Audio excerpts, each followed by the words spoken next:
Hello students, welcome back to Elite Tutors. चलिए इस video में हम स्टार्ट करने वाले हैं चैप्टर नंबर 2 का संतवानी अ भेटी लागी जीवा, क्लास 9 के लिए एसएससी महाराष्ट्र बोर्ड के लिए।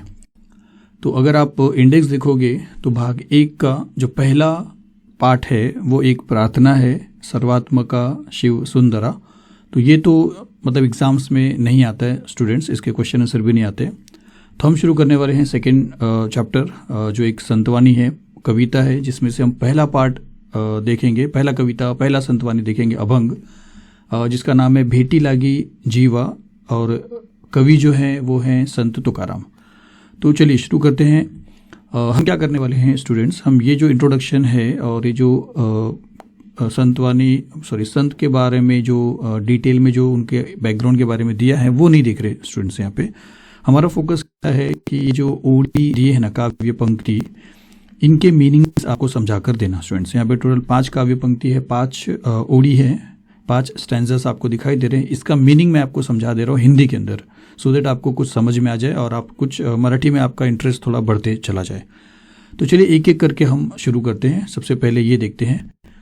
तो सबसे पहले लिखा है कि भेटी लागी जीवा लागली सी आस, पाहे रात्रंदिवस वाट तुझी। तो चलिए एक बार और बता रहा हूँ, भेटी लागी जीवा लागली से आस, पाहे रात्रंदिवस वाट तुझी। अब इसको समझना है स्टूडेंट्स। तो सबसे पहले अगर आपको मीनिंग की बात करूँ तो इसमें जो भेंट आप देख रहे हो, इसका मीनिंग मराठी में गाठ होता है, और हिंदी में अगर आप समझते हो तो मुलाकात, किसी से मिलना, और इंग्लिश में आप समझ रहे हो मीटिंग। किसी से आप मिलते हो या मिलना चाहते हो, उसको भेंट को अपन क्या कहते हैं, मीटिंग या मिलना। फिर उसके बाद अगर आप देखोगे जीवा, तो जीवा का मतलब मराठी में आत्मा है, और हिंदी में भी आप समझ जाए, आत्मा भी आप बोल सकते हो या जान आप बोल सकते हो, सोल आप बोल सकते हो। फिर उसके बाद आस जो लिखा है उसका मतलब ध्यास होता है, और उसका मतलब है तीव्र इच्छा, बहुत ज़्यादा इच्छा, किसी से मिलने की जो इच्छा होती है, स्ट्रॉन्ग डिज़ायर, उसको हम बोलते हैं आस। उसके बाद देखिए, आस से लेकर आपको एक वाक्य प्रचार भी है, आस लागने ध्यास लागने। तो ये आप याद रखिए, आस लागने ध्यास लागने। फिर उसके बाद देखेंगे अगर आप पाहे, तो पाहे का मतलब देखना होता है, देखे या टू सी। और उसके बाद वाट, वाट मतलब रास्ता या रास्ता आप समझिए। तो अगर आप मीनिंग के साथ समझेंगे तो देखिए क्या है, भेटी लागी जीवा लागली सी आस, मतलब मिलने के लिए सोल, मेरी जो आत्मा है, मेरी जो जान है, लगी है या लगाए बैठी एक आस। आस मतलब एक उम्मीद, एक ध्यास, एक तीव्र इच्छा। मेरा जो सोल है, मेरी जो आत्मा है, मेरा जो जीव यानी जान है, वो तुझसे मिलने के लिए आस लगाए बैठी है। पाहे मतलब आप देख रहे हो कि देखे, रात्रन दिवस, रात्रन दिवस का मतलब रात और दिन, वाट तुझी, वाट मतलब रास्ता, आप इंतजार समझिए, आपका मतलब विट्ठल का, श्री विट्ठल के आने का इंतजार वो कर रही है। अब इसका आप अर्थ अगर देखते हो तो आप 2 अर्थ समझ सकते हो, ये है और एक और मैं बताने वाला, दोनों में से आप जो चाहो लिख सकते हो एग्जाम में। जब आपका कुछ क्वेश्चन पूछेगा तो ब्रीफ क्वेश्चन, बड़े क्वेश्चन, तो उसमें लिख सकते हो, या आपको अप्रिशिएशन पूछेगा, ये ओडी दिया रहेगा और इसका अर्थ लिखने को बोला रहेगा, तो आप ये लिख सकते हो, या अभी जो मैं इसके बाद बताने वाला वो लिख सकते हो। तो चलिए इसका मीनिंग समझते हैं। क्या लिखा, देखिए, संत तुकाराम विठ्ठलाला उद्देशून सांगतात की, हे विठ्ठला, मला तुझ्या भेटीची आस लागली आहे, मी रात्रंदिवस तुझ्या भेटीची अतिशय आतुरतेने वाट पाहत आहे। मीनिंग समझ लेते एक बार वापस से कि संत तुकाराम जो आप जानते हो इस कविता के या इस अभंग के कवि हैं, या आप संत कवि बोल सकते हो। देखिए, संतवानी में और सिंपल कविता में फ़र्क आपको मालूम होगा। संतवानी में जो भी यहाँ पे लिखा हुआ रहेगा वो भगवान के लिए लिखा रहेगा स्टूडेंट्स, वो दुनिया के लिए कुछ नहीं लिखा रहेगा, तो वो समझिए। और कविता में दुनिया के लिए लिखा हुआ रहता है, वहाँ पे भगवान के लिए कभी कभार लिखा जाता है, लेकिन संतवानी में पूरा टोटली जो भी चीज़ें, जो भी आप लाइन्स देखोगे वो सिर्फ और सिर्फ भगवान की स्तुति के लिए लिखा जाता है। तो यहाँ पे संत तुकाराम क्या बोल रहे हैं कि संत तुकाराम विट्ठल भगवान को उद्देशून मतलब एक मकसद रख के, एक पर्पज रख के सांगतात, कहते कि हे विठ्ठला, हे विठ्ठल, मला, मुझे तुझा भेटीची, तुझसे मिलने की आस लागली है, एक तीव्र इच्छा मुझे लगी है तुझसे मिलने के लिए। मैं बहुत डिज़ायर कर रहा हूँ, बहुत उम्मीद कर रहा हूँ, मैं बहुत ख्वाहिश कर रहा हूँ कि मैं तुझसे मिल लूँ। मी रात्रंदिवस मैं रात और दिन तुझ्या भेटीची तुझसे मिलने की अतिशय बहुत ज़्यादा आतुरतेने मतलब गहराई से समझिए वाट पाहता है, मैं रास्ता देख रहा हूँ। तो आप इसको समझ जाओगे तो आप आराम से याद कर सकते हो स्टूडेंट्स। और अगर अप्रिशिएशन में अगर ये आता है तो आप इसको लिख सकते हो। एक और आप लिख सकते हो, वो क्या देखिए, हे विठू माऊली मतलब हे विठ्ठल, और माऊली मतलब माँ होता है। तो संत तुकाराम ने विठ्ठल श्री विठ्ठल को अपनी माँ भी मान लिया है। तो वो कहते हे विठू माऊली माझ्या मनाला, मेरे मन को तुझ्या भेटीची तुझसे मिलने की मतलब तेरे दर्शन की तीव्र ओढ़, तीव्र मतलब वही बहुत ज़्यादा, तीव्र मतलब यहाँ पे इच्छा, वही तीव्र मतलब बहुत ज़्यादा, ओढ़ मतलब खिंचाव अट्रैक्शन लागली है, मतलब बहुत ज़्यादा ही अट्रैक्शन, बहुत ज़्यादा एक खिंचाव लगा है कि मैं तुझसे मिल लूँ, मेरा मन खींचा चला जा रहा है तेरे को तेरे दर्शन के लिए। रात्रंदिवस सतत मी तुझी वाट पाहतो आहे, रात दिन मैं लगातार हमेशा तेरा रास्ता देख रहा हूँ। तो दोनों में से कोई एक आप लिख सकते हो। पूरे के पूरे स्टैंजा में हम यही ऐसे दो देखेंगे जिसमें आप चाहो तो ये समझ के लिखो, पढ़ के बाहर करके, या आप ये लिखो। चलिए आगे बढ़ते हैं। फिर देखिए क्या लिखा है कि पूर्णिमेचा चंद्रमा चकोरा जीवन तैसे माझे मन वाटप आहे। अब इसमें अगर आप समझोगे तो पूर्णिमेचा या पूर्णिमा मतलब पौर्णिमा मतलब फुल मुंडे। अब फुल मुंडे का मीनिंग है उस टाइम जब आसमान में चांद जो है वो पूरी तरह दिखाई देगा, तो वो है पूर्णिमे मतलब पूर्णिमा दिन, और ये चंद्रमा मतलब आप समझ रहे हो चांद। फिर आगे चकोर जो दिया है स्टूडेंट्स, चकोर आपको समझना है एक ऐसा काल्पनिक पक्षी, काल्पनिक पक्षी मतलब जो रियल में एग्जिस्ट नहीं करता है। और उसकी खास बात क्या है उस पक्षी की, जैसा हम डे टू डे लाइफ में अपने आहार को खाकर जीते हैं, इसका जो आहार है, इसका जो खाना है वो सिर्फ और सिर्फ चंद्र की किरणें हैं, मतलब चंद्र से आने वाली जो मून लाइट है वो पीकर या उसको खाकर आप समझिए उसका सेवन करके वो जिंदा रह सकता है। अगर वो नहीं मिले तो फिर वो जीवित नहीं रहेगा। और फुल मून डे पूर्णिमा के दिन की अगर बात करेंगे तो उस वक्त चंद्रमा पूरा का पूरा आसमान में दिखाई देता है, जिससे आप समझ सकते हो ये बहुत ज़्यादा खुश होगा क्योंकि बहुत ज़्यादा किरणें जो है उसकी तरफ आ सकती है। तो ये चकोर पक्षी है। तो चकोर पक्षी के लिए चंद्र की जो किरण है, चंद्र मतलब मून लाइट, वो उसका जीवन है। अब जीवन आप समझ रहे हो उसकी ज़िंदगी, अगर वो ना मिले तो वो मर जाएगा। तैसे उसी तरह, तैसे मतलब तसे या वैसे उसी तरह, इन दैट वे माझे मन वाट पाहे। वाट पाहे, अब वाट पाहे भी अगर आप देखोगे तो एक वाक्य प्रचार है, वाट पाहने मतलब प्रतीक्षा करने, इंतज़ार करना। तो चलिए फिर से आपको दो यहाँ पे मीनिंग मैं आपको बता रहा हूँ जिसमें से आपको किसी एक को बायहार्ट करना है स्टूडेंट्स। एक बार समझ जाएंगे तो बायहार्ट आपका जल्दी हो जाएगा। देखिए क्या लिखा है कि संत तुकाराम सांगतात, संत तुकाराम कहते हैं ज्याप्रमाणे मतलब जिस तरह पौर्णिमेचा चंद्रमा मतलब पूर्णिमे का चांद, हेच यही चकोराचे जीवन असते, यही चकोर पक्षी का जीवन है, मतलब इसका जीवन जो है वो चंद्रमा की किरणें हैं। त्यामुळे इसलिए माझे मन त्या चकोर पक्षासारखे विठ्ठल दर्शनाची अतिशय मनापासून वाट पाहत है। जिस तरह ये चंद्रमा का इंतजार कर रहा है उसी तरह मेरा जो मन है, श्री संत तुकाराम कहते हैं कि मेरा जो मन है वो चकोर पक्षी के जैसा ही विठ्ठल के दर्शन के लिए बहुत अतिशय ज़्यादा मनापासून, मन से तेरा रास्ता देख रहा है। तो आप ऐसा समझिए। फिर आप ऐसा भी समझ सकते हो, चकोर पक्षाला, चकोर पक्षी को पौर्णिमेच्या चंद्रातून पाझरणारे, पाझरणारे मतलब आने वाले, चांदणे हेच जीवन असते, मतलब उससे मिलने वाला जो चांदणे है, चांदणे मतलब मून लाइट, वही उसका क्या है, जीवन है। तो चकोर पक्षी को पूर्णिमा के चंद्र में से जो चांदने आते हैं वही उसका क्या होता है, जीवन होता है। चांदने सेवून तो जगतो, मूनलाइट को सेवन मतलब उसको खाकर पीकर ऐसा समझिए वो जीता है। त्या चकोर पक्षाचा उतावीड मनापासून, जिस तरह उस चकोर पक्षी का मन उतावीड है, उतावला है, किसके लिए, चंद्रमा के लिए, माझे मन तुझी वाट पाहता है, उसी तरह मेरा मन भी उतावला है तेरे दर्शन के लिए। तू माझा चंद्र व मी तुझा चकोर है, तो मैं भी क्या हूँ, तू मेरे लिए एक चंद्र के समान है और मैं तेरे लिए एक चकोर के समान हूँ। तो ये जो है ना, ये उदाहरण दिया जा रहा है स्टूडेंट्स। संतवाणी में संत तुकाराम क्या कर रहे हैं, विट्ठल के लिए बहुत सारे अलग अलग उदाहरण देकर ये बात बताने की कोशिश करें कि जैसे बाकी लोग अपनी अपनी चीज़ों के लिए परेशान रहते हैं, उसी तरह मैं भी तेरे लिए परेशान हूँ, मतलब तुझसे मिलने के लिए मैं उतावीड हूँ। चलिए इसके बाद देखते हैं। चलिए अब आगे देखते हैं। इसके बाद देखिए क्या लिखा है कि दिवाळीच्या मुळा लेकी आसावली पाहतसे वाटुली पंढरीची। अब इसका मीनिंग देखिए।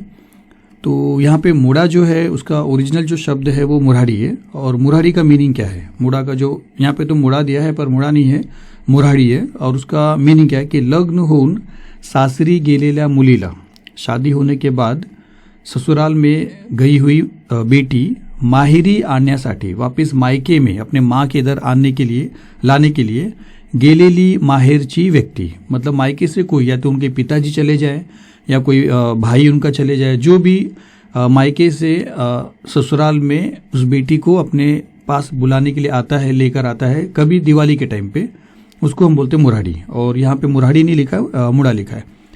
तो उसके बाद आगे देखेंगे अगर आप, तो लेकी का मतलब होता है बेटी, मुलगी, डॉटर। उसके बाद आसावली का मीनिंग क्या है देखिए, आसावने, इसका मीनिंग है व्याकुल होने, मतलब उत्सुक होना, एकदम टू बी ईगर, बहुत इंतजार करना, एकदम बेताब रहना कि कोई आए और मैं जल्दी से यहाँ से चले जाऊँ।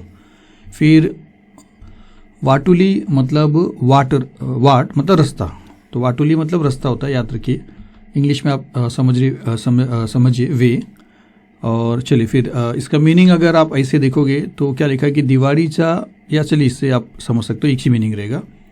या देख लीजिए एक बार वैसे कि दिवाळीचा मुड़ा मतलब दिवाली में ससुराल में आया हुआ कोई मुराड़ी, मतलब कोई व्यक्ति, चाहे वो उसके पिता हो, चाहे मामा हो, चाहे भाई हो। तो वहाँ पे जो बेटी होती है अपने ससुराल में, वो आसावली होती है, मतलब एकदम इंतज़ार की हुई रहती है कि कोई आए, क्योंकि दिवाली आ चुकी है, मेरे माँ के घर से कोई तो आए, जल्दी आए, मुझे लेने के लिए चलाए।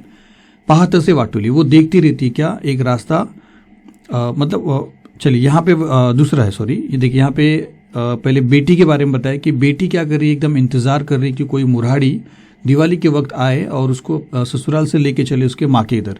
उसी तरह पाहत से वाटुली पंढरीची, मैं भी क्या कर रहा हूँ उसी बेटी के जैसा, जैसे वो किसी मुराड़ी का इंतजार देख रही है, मैं पंढरपुर से कोई आए और मुझे भी क्या करे मालूम है, लेकर चले और तुझसे मिला दे। तो देखिए क्या लिखा कि संत तुकाराम सांगतात, ज्याप्रमाणे संत तुकाराम कहते हैं कि जिस तरीके से सासरी गेलेल्या मुली, ससुराल गई हुई बेटी, दिवाळीच्या सणाला, दिवाली के सणाला मतलब त्योहार में, माहेरपणा होऊन, मायके से, कोणीतरी, कोई तो मुराड़ी मतलब आपको पता है जो लेने को आएगा, आपल्याला न्यायला, अपने को लेने के लिए येईल, आएगा, याची, इसकी अतिशय मनापासून वाट पाहत असतात, इसका बहुत बेहिसाब ज़्यादा, मतलब एकदम गहराई से, गहरे मन से वो रास्ता देखते रहते कि कोई आ जाए, कब मतलब जल्दी आ जाए। त्याचप्रमाणे उसी तरीके से हे विठ्ठल भगवान, मी देखील, मुझे भी देख तू, या मैं भी पंढरपुरातून, मैं भी वही सोच रहा हूँ कि पंढरपुर से कोणीतरी मला भेटीसाठी न्यायला येईल, तो कोई आएगा और मुझे भी लेकर जाएगा पंढरपुर से आने के बाद और तेरा भेंट कराएगा, याची आतुरतेने वाट पाहत है, तो मैं भी बहुत बेसब्री से इंतजार कर रहा हूँ।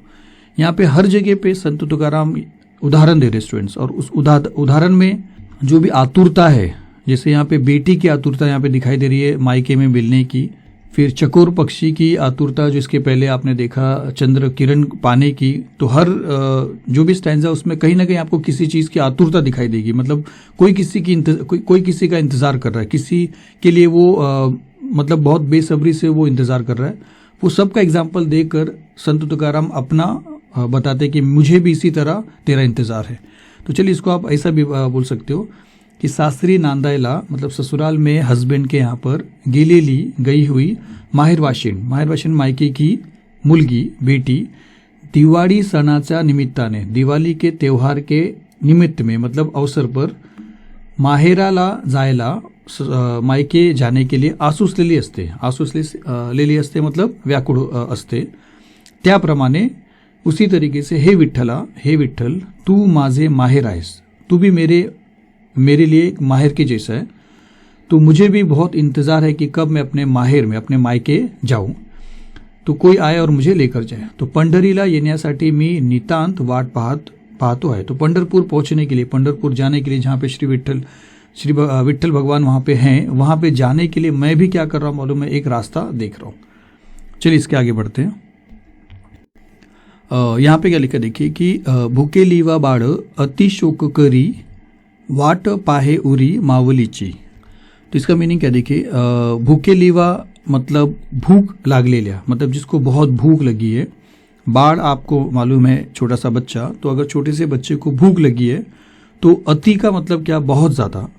शोक मतलब दुख करना, वेदना में आक्रोश करना, मतलब दुख के वजह से चिल्लाना, रोना, पेनफुल वीपिंग आप समझ सकते हो. दुखी होना, भूख की वजह से दुखी होकर रोना, उसको आप बोलोगे शोक करी मतलब करना. फिर हाँ देखिए, शोक करना में आप उसका वाक्य प्रचार देख सकते हो, शोक करने, दुख करने. फिर वाट आपको मालूम है रास्ता. उरी का मतलब है हृदयापासून, दिल से, मतलब फ्रॉम द हार्ट. वो क्या कर रहा है, माऊलीची मतलब माँ का वेट कर रहा है, इंतज़ार कर रहा है कि मुझे बहुत भूख लगी है और भूख उससे बर्दाश्त नहीं हो रहा और वो रो रहा है और वो इंतज़ार कर रहा है कि जल्दी से उसकी माँ आए और उसे कुछ ना कुछ खाने के लिए दे दे. तो यहाँ पे भी अगर आप समझोगे तो ये एक इंतज़ार है, एक आतुरता है एक बच्चे के लिए जो अपनी माँ के लिए इंतज़ार कर रहा है, क्योंकि उस बच्चे का और कोई सहारा नहीं है. उसी तरह संत तुकाराम भी यही चीज़ बोलते हैं स्टूडेंट्स.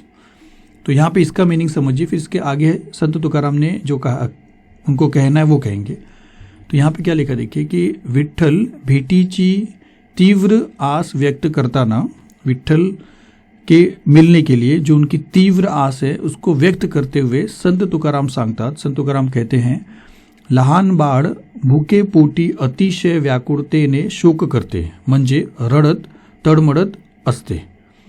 तो छोटा सा जो बच्चा है भूखे पोटी मतलब उसका पेट अगर खाली है, भूखा है, तो अतिशय मतलब बहुत ज़्यादा व्याकुळतेने, एकदम व्याकुल होकर वो शोक करता है. शोक आपने देखा, और शोक करने का मतलब यहाँ पे लिखा है कि रडत म्हणजे रडत, तडमडत मतलब बेताब रहता है, रोता रहता है.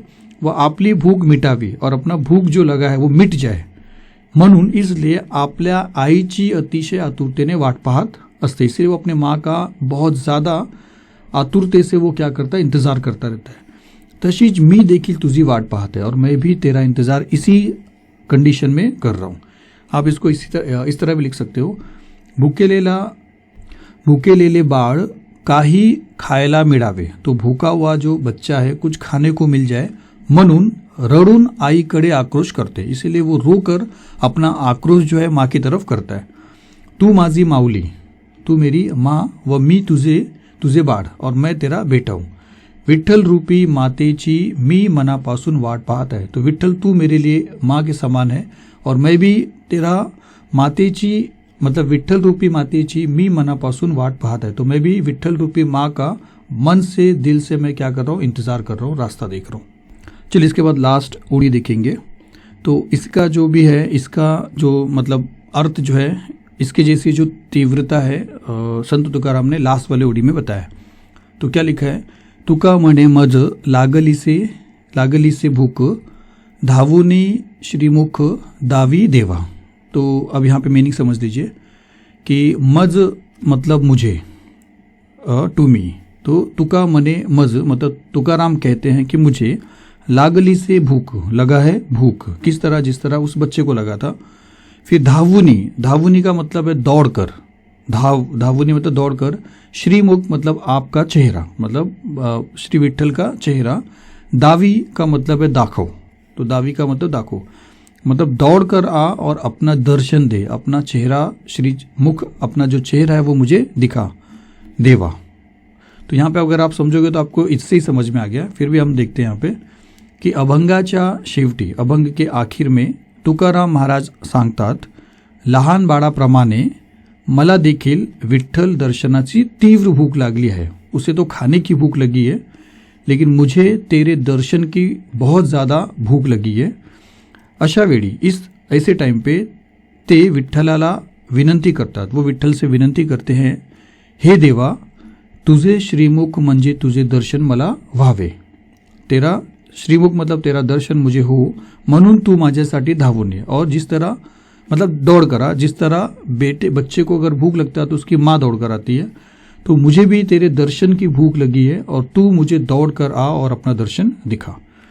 तो चलिए, मैंने सिर्फ इसमें आपको स्टैंजास के मीनिंग बताया स्टूडेंट्स।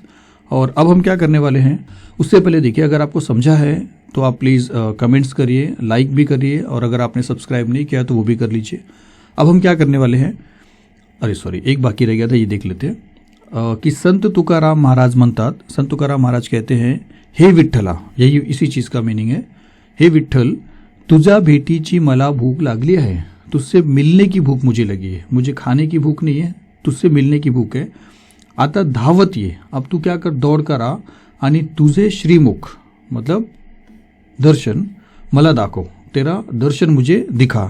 तुझ्या दर्शनाची आस मला लागली है, तेरे दर्शन की आस लगी हुई है, एक उम्मीद लगी हुई है मुझे। चलिए, अब हम क्या करने वाले हैं, इसके जो क्वेश्चन आंसर है, अगर आप टेक्स्ट बुक में चलते हो तो ये जो स्वाध्याय है, इसके जो एक क्वेश्चन आंसर है, ये हम क्या करने वाले हैं, यहाँ तक इसका भी सॉल्यूशन देखने वाले हैं। पर वो इस वीडियो में नहीं स्टूडेंट्स, आपको ये जो सॉल्यूशन है वो आपको, एक मिनट, आपको ये वाले वीडियो में मिल जाएगा, जिसका लिंक आपको जिसका लिंक आपको वीडियो के डिस्क्रिप्शन बॉक्स में दिख जाएगा, या एंड स्क्रीन पे अगर आपको मिलेगा तो उसमें आपको मिल जाएगा। ये दूसरा चैनल है elite tutors book solution students, वहाँ पे इसका सॉल्यूशन हम देखेंगे। तो उसके बाद फिर अगर आपको कुछ डाउट है, आपको कुछ पूछना है, तो आप कमेंट करिए। चलिए, फिर मिलते हैं अगले वीडियो में। Thank you very much.